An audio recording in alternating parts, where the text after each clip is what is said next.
In this video, I will demonstrate sweat soldering by fabricating the circle frame ring. I will now form the band for my ring by bringing the ends together around my ring mandrel. I will solder the ends shut with hard solder. I will place small pallions of hard solder around the frame.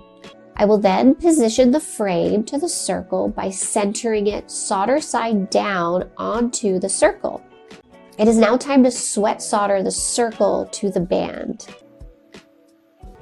Sweat soldering is a great technique for layering flat pieces together in an effective way that doesn't create a lot of solder cleanup. It is a useful technique to master and can be used in countless ways.